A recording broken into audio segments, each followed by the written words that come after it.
Every hemodialysis nurse wants to provide the best possible care for their patients. A big part of that care involves the assessment and cannulation of fistulas and grafts. These accesses are a patient's lifeline, so it is understandable that both the patient and the nurse can find this component of care very stressful. Improving your knowledge and skill of assessment and cannulation of fistulas and grafts can help to decrease both your and your patient's stress. We hope that by building your confidence in these areas, you will be able to positively impact your patient's dialysis experience. Throughout a patient's kidney disease journey, he or she may transition to and from different treatment modalities. Their experiences shape their knowledge and perspective of how they view their dialysis treatment. Giving patients the opportunity to provide input and help to plan for their care increases the likelihood of success. Ensure that you allow adequate time for you and your patient to discuss past successes and challenges with their fistula or graft. Hand washing is essential to providing safe patient care. You should always adhere to the 4 moments of hand hygiene. Wash your hands before initial contact with each patient. Wash your hands before any aseptic technique. Wash your hands after body fluid exposure risk. Wash your hands after any contact with a patient or environment. It is also important to ensure that patients wash their hands prior to the assessment of their access. Whenever possible, you should also encourage patients to wash their access arms. The use of appropriate physical assessment techniques can lead to early identification of causes for delayed maturation in fistula. Ideally, an AV fistula is mature and ready to cannulate using the rule of 6s. The fistula should be no more than 0.6 centimeters in depth, be at least 0.6 centimeters in diameter, have a minimum blood flow of 600 milliliters per minute, and be at least 6 centimeters in length. You should ask the following questions to help inform the status of the AV fistula. Have you noticed any changes in your AV fistula? For example, has there been any decrease in the thrill in your fistula? Have you experienced any pain, tenderness, or redness over the AV fistula since the last treatment? Have you experienced any discomfort in your hand on the same side as your AV fistula, such as numbness, tingling, change in sensation, loss of strength, swelling, discoloration, or pain? If the patient identifies any of these symptoms, it is important to have them elaborate. For example, if the patient states that he or she is experiencing pain, have them quantify the severity of the pain and describe how the pain impacts their daily activities. When assessing an AV fistula and AV graft, nurses must incorporate the look, listen, and feel principles into their assessment. The first step is to look at the AV fistula and AV graft. The nurse positions the patient's arm so that she can fully visualize the entire length of the AV fistula. If necessary, the nurse will ask the patient to roll up their sleeve to expose as much of their arm as possible. Remember, it is important to ensure that the patient has positioned himself in the chair so that they are comfortable for the duration of the assessment and ultimately for the entire length of the dialysis session. When observing the AV fistula, it's important to focus on the diameter and length of the vessel, the presence of any aneurysmal dilatations or pseudoaneurysms, any evidence of unhealed sites of cannulation or scabs, any loss of skin integrity, which may appear as shiny or thin areas over the AV fistula, and any evidence of scarring which appears as white patchy areas over the AV fistula at sites of previous cannulation. Through discussion with the patient and visual inspection of the fistula, it's important to note the most recent sites of cannulation and if the vessel is tortuous. Always remember to look at the patient's hand on the same side as their AV fistula for any evidence of Steele syndrome. Steele syndrome can be recognized by discoloration of the hand. The hand may appear dusky, have a bluish tinge, or is pale in color. Also look for any unhealed open areas or evidence of tissue ischemia on the hands or fingers. It is important to know that all of this information applies to the assessment of both AV fistulas and AV grafts. In addition, when assessing AV grafts, it is essential to look for the presence of any signs of infection, observing for any redness, erythema, or exposed graft material. Signs of inflammation or the presence of infection may appear as swelling over the graft and surrounding tissues. It is also important to inspect the hand and the entire arm for swelling that may be a sign of central vein stenosis. Third, look for crusted areas larger than a needle site. These areas should be noted and observed closely, as a loss of skin integrity can place the patient at risk of prolonged or spontaneous bleeding if the crusted area becomes dislodged. The second step is to listen to the AV fistula and AV graft. The nurse should use a stethoscope to listen to the entire length of AV fistula, starting from the arterial anastomosis to the end of the AV fistula. The nurse will then be able to hear an audible bruit, which is more pronounced over the arterial anastomosis. The bruit may be somewhat diminished along the course of the fistula, but should still be easily audible. Any change in the bruit should be noted because the presence of a high-pitched shrill may identify an area of significant stenosis. When listening to an AV graft, place the stethoscope over the entire length of the graft. The bruit should be audible throughout the course of graft. Any change in the bruit should be noted. The presence of a high-pitched shrill may identify an area of significant stenosis and should be reported to the patient's responsible nephrologist. Further investigations may be required, including measurement of excess blood flow. The third step is to feel the AV fistula and AV graft.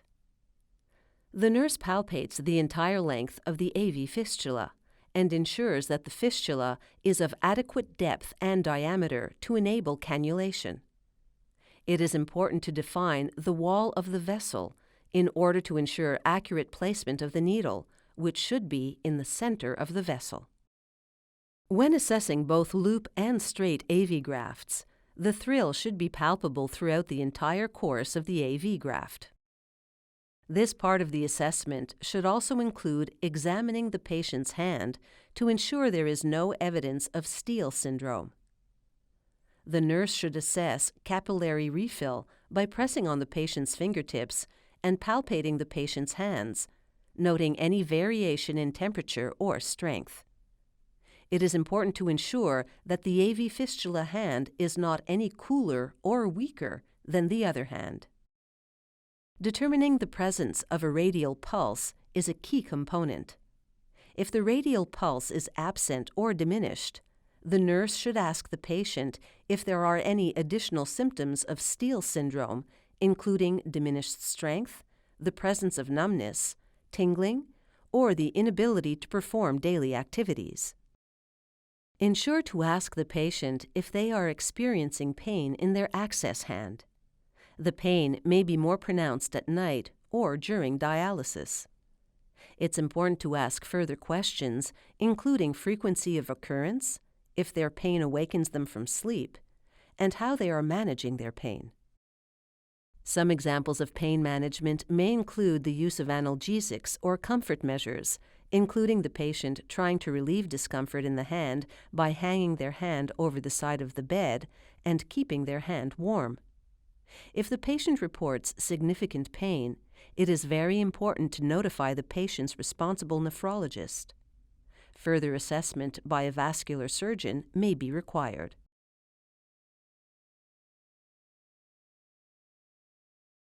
There are two cannulation techniques to be aware of: rope ladder cannulation technique and the buttonhole cannulation technique. Rope ladder cannulation technique is the recommended standard cannulation technique for most patients. This technique requires rotating the cannulation sites along as much of the total length of the access as possible. Changing cannulation sites gives the previous sites time to heal, helping to prevent aneurysms from forming. Ideally, the nurse should choose a site approximately 4 centimeters from the previous cannulation site. Buttonhole cannulation technique is ideally used for self-cannulation. This technique involves inserting a needle into the same spot at the same angle and at the same depth for every dialysis treatment. Here, the nurse is performing the rope ladder technique. The equipment is prepared based on a thorough review of the patient's chart, including prior assessment notes describing the outcomes of previous cannulation attempts. It is important to discuss the cannulation plan, including the intended sites of insertion of the arterial and venous needles, any changes in needle type or size, and cannulation of any new sites along the access. Engaging the patient in discussions about the cannulation plan helps to fully inform the patient of the process and provides the patient with an opportunity to give input. This may help to reduce any fear or anxiety that the patient may have. Hemodialysis needles are available in a variety of sizes, ranging from 14 to 17 gauge and from 15 millimeters to 25 millimeters in length. Longer needles are used to facilitate cannulation of deeper vessels and should always be used with caution, ensuring not to damage the back wall of the vessel during insertion. Teflon needles are another option and are more commonly used in AV fistulas. This needle, once positioned appropriately, leaves only a plastic cannula in place during the hemodialysis treatment. This may be a good option in patients with fragile vessels or who may be a bit restless during their hemodialysis treatment. When assessing an AV fistula or AV graft, remember to use the principles of look, listen, and feel before using the ultrasound technology. Introducing ultrasound technology into your unit for the assessment and cannulation of AV fistulas and grafts is another tool to help improve cannulation outcomes. Nurses can use ultrasound for the assessment of all new AV fistulas or grafts, and, when assessing more challenging AV accesses, having the ability to visualize the vessel can help the nurse feel more confident prior to cannulating. Apply ultrasound transmission gel over the entire length of the AV fistula. The gel acts as a lubricant that allows for easy movement of the ultrasound probe across the AV fistula and allows sound waves to be transmitted through the body. Reference your unit-specific infection control practices for use of ultrasound gel. Before using the bedside ultrasound equipment, ensure the equipment has been cleaned as per unit policy. Hold the probe so that a cross-sectional view of the AV fistula is observed on the screen.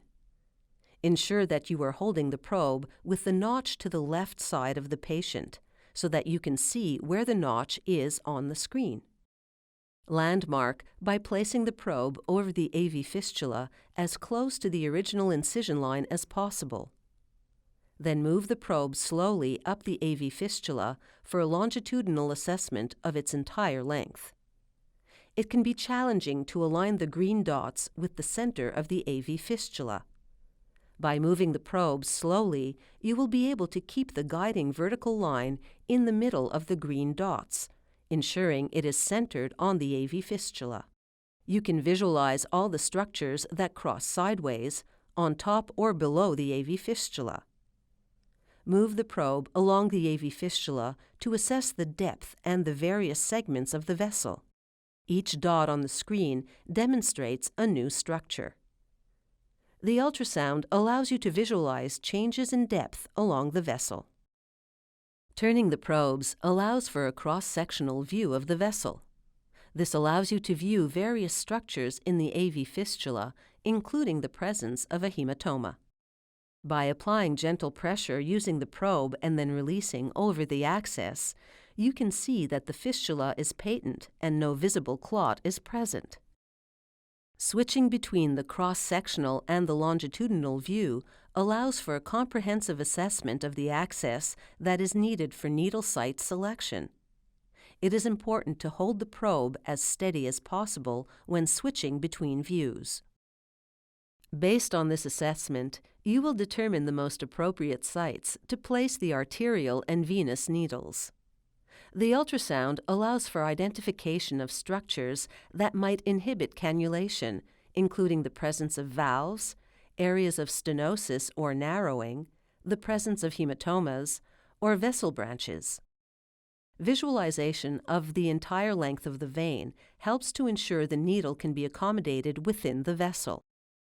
Assessment of the depth of the vein provides the information required to determine the appropriate length of needle for use and to assess if cannulation is possible along the entire length of the vessel or if only small segments of the vessel can be used.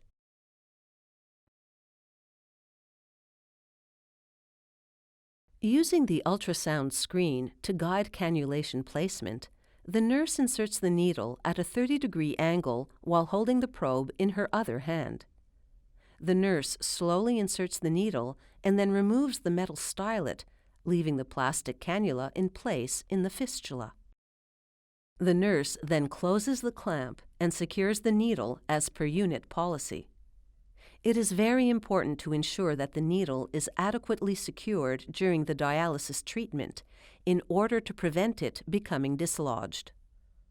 The needle is then flushed using 10 cc's of normal saline, observing the fistula for any signs of swelling and at the same time asking the patient if they are experiencing any discomfort or pain, which may be a sign that the needle has perforated the vessel wall during the insertion. Conversations with the patient need to be documented so nurses can be cognizant of past successes or challenges when cannulating an AV fistula or an AV graft. In order to help inform the patient's next treatment, the nurse can suggest helpful hints regarding the cannulation process so that the patient can share these with the nurse who is caring for them. Once the patient is connected to the hemodialysis machine, it is extremely important to remain with the patient and observe both the arterial and venous needle sites for any signs of swelling and or pain or tenderness at the needle sites or anywhere along the axis, any discomfort in the hand once the patient is connected to the dialysis machine. If the nurse notices any evidence of swelling or the patient reports pain at a needle site, stop the dialysis and consider removing the needle from the affected site. If the needle requires removal, remove the needle as per unit protocol and then repeat the steps outlined for initial needle insertion. If the patient reports significant discomfort in their hand, the nurse can decrease the blood flow and assess if this provides relief of the pain. Comfort measures, such as warm towels applied to the hand, may also alleviate some discomfort. If this occurs, it is important to notify the patient's nephrologist, as the patient may need to be reassessed by a vascular surgeon. These symptoms may be the result of Steele syndrome. Once the patient is successfully connected to the dialysis machine, it is equally as important to ensure the patient is comfortable and that you have addressed all their concerns and questions about their cannulation. We can positively impact our patient's experience by taking the time to understand their cannulation needs and ensuring that we provide individualized care for each and every one of our patients.